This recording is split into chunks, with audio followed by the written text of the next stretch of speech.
kaibigan, sa araw na ito, inyong maririnig ang kwento ng isang ama na walang katumbasang pagmamahal na inukol sa kanyang pamilya. Siya ay si Armando. Hindi ako nakatapos ng pag-aaral, pero sinikap kong mabigyan ng magandang pagtingin ang mga bagay-bagay, lalo na ang aking trabaho.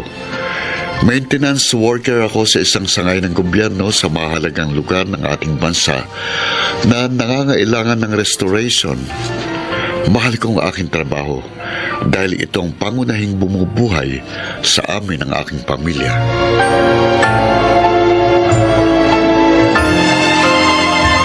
Mga kasama, tanghalian na! Mang Armando! Bumaba ka na dyan sa pwesto mo. Tara, kumain na po tayo. Ikaw talaga, Bito. Ang aga mong nangangalampag para kumain, 10 minuto pa bago ang lunch break natin. Naduduling na po kasi ako sa gutom. Kaya tara na po. Ilalatag ko na ang kartong paglalapagan ng mga baon natin. Palibasa. Itong lempo na naman ang baon mo. Kaya kain ka na talaga. Huwag kang mag-alala. May dala akong manibalang na kamatis na masarap i-partner dyan. Yun no, malutong na kamatis na ginayat, plus lechong liyapo at kanin. Sarap! Kaya dalian mo na, Mang Armando. Tunggots na po talaga ako. Eto na nga, Naguhugas na ako ng mga kamay sa gripo. Magdasal muna tayo ng pasalamat sa nasa itaas bago kumain, Hindi yung basta sasaba ka na lang kagad ng suburian.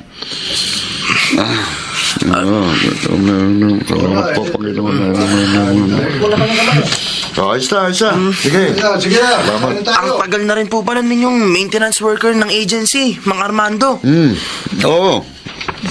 Binata pa ako nang mapasok dito Nagkaasawa na ako at nagkaanak. Nandito pa rin ako. Hindi po kayo tumatanggi? Kahit na sa malayong lugar kayo madestino? Kasi nga, mawawalay kayo sa pamilya nyo. Dito, wala sa bukabularyo kong pagtanggi sa trabaho. Kahit nasa dulo pa ng Pilipinas sa mga gusaling nangangailangan ng restorasyon, tatrabahuin ko.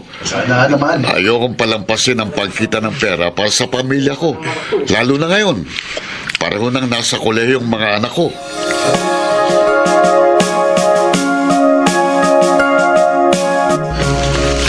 Hoy, bakit nag-log out ka kaagad ng email mo? May nakita ako doon Meron ako nabasa. Patingin nga. Ayan ka na naman, ate. Nakikialam ka na naman sa buhay ko. Nabasa ko, bagsak ka sa zoology subject. Ay, ano ngayon? Susumbong mo ako kay Itay. Bakit naman kasi kukuha-kuha ka ng biology? Hindi mo naman pala kayang panindigan. Yung professor ko kaya may problema. Matanda na nga. Kasi napagkamalan niyang ako yung tamad na estudyante, kinaiinisan niya Gumagawa ka pa ng kwento. Prerequisite subject pa yung binagsak mo. O paano kung mag-e-enroll niya sa second sem? Iba ang patakaran sa public college kapag may bagsak. Pwede ba? Huwag mo na nga akong tinataranta. Ano? Nag-iisip naman ako ng paraan, okay? Hindi naman kita tinataranta. Pinaalalahanan lang kita. Halos butot balat na si Itay sa katatrabaho para lang makapag-aral tayo. Tapos, yan pa igaganti mo?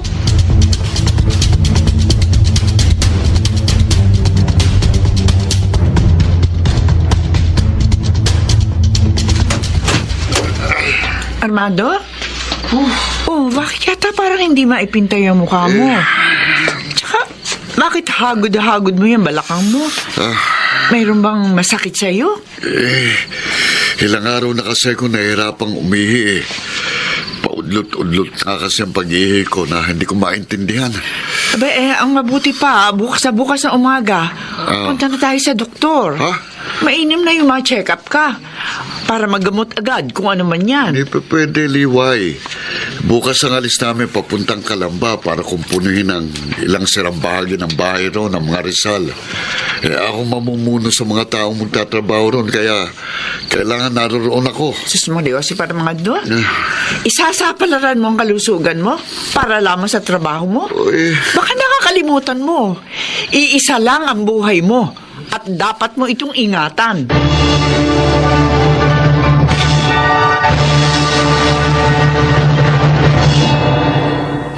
Mga sintomas ng prostate cancer ang mga nararamdaman mo. Pero mas makatitiyak tayo. Kailangan mo munang dumaan sa mga laboratory test. Ano pong mga laboratory test, Doktor? Isa sa mahalagang lab test, ang Total Prostate Specific Antigen o Total PSA test. Oh, Dito makikita kung kinakailangan mong i-biopsy para ma-determine kung malignant o benign ang cancer cells. kung sa kaso ko po, sa tingin po ba ninyo, kailangan kong mabiopsy, Doc? Well, depende sa resulta ng PSA test mo. Ako, Kung ang PSA level mo ay nasa 4 hanggang 10 nanograms per milliliter, abay, suspicious yun.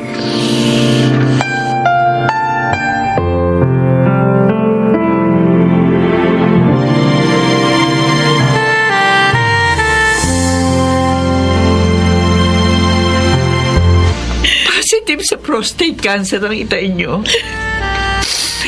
Yun ang lumabas sa kanyang biopsy. Kaya kailangan niya maoperahan.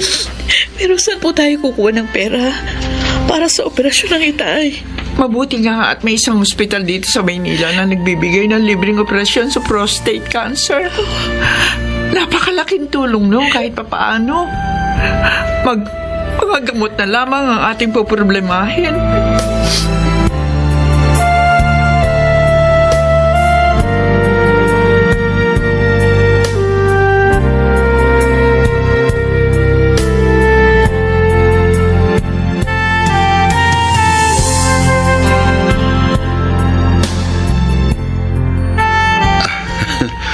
siguradong gagaling na ako kagad.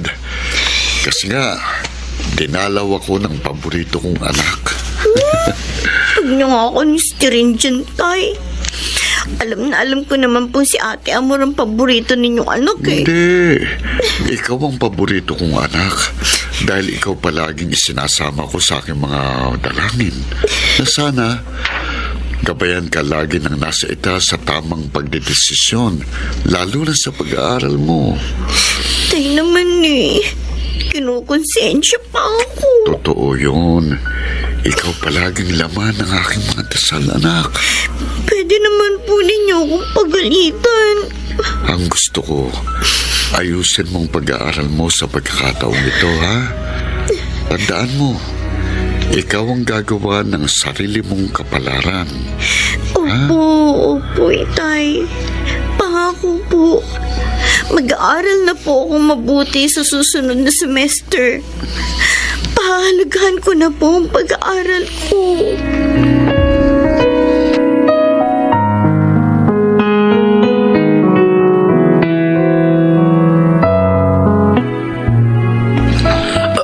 Aba, Mang Armando, Oo. kayo na po ba yan? Kaya na po ba ng katawan nyo at pumasok na kayo? Oo naman, Bito. Halos isang buwan na ako nakapagpahinga. Saka kailangan ko makabawi sa mga araw na hindi ako nakapasok. Alam mo na, 2 pa yung pinag-aaral ko sa koleyo. Alam nyo, Mang Armando, minsan naisip ko, ano kaya kung katulad din ninyong naging tatay ko? Siguro, nakatapos din ako ng kolehiyo. May maganda akong trabaho ngayon. May magandang buhay. Ang tatay ko kasi, sabi ng nanay ko, bigla na lang naglaho nang ipinagbubuntis na niya ako. Kaya nga, ang pinakamagagawa mo, huwag mo nang ulitin ang ginawa ng tatay mo. Kapag naisipan mo ng magpamilya, gawin mong tungkulin mo sa kanila bilang isang mabuting ama. Sa ganung paraan, mauhubog mo rin ang iyong mga magiging anak bilang mabubuting tao.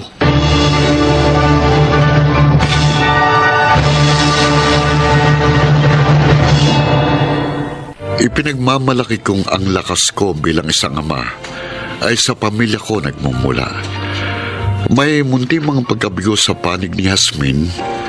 Wala pa rin akong hiling na dalangin kundi ang kanyang kabutihan. Nakahanda pa rin akong gampanan ang aking responsibilidad at pananagutan. Ako si Armando, isang ama, at ito ang aking buhay. Kaloob ng nasa itaas ang isang pamilya, tulad ng pagkakaloob din ng isang hindi matutularang haligi ng tahanan na ang pagsisikap ay nakalaan para sa mga mahal sa buhay.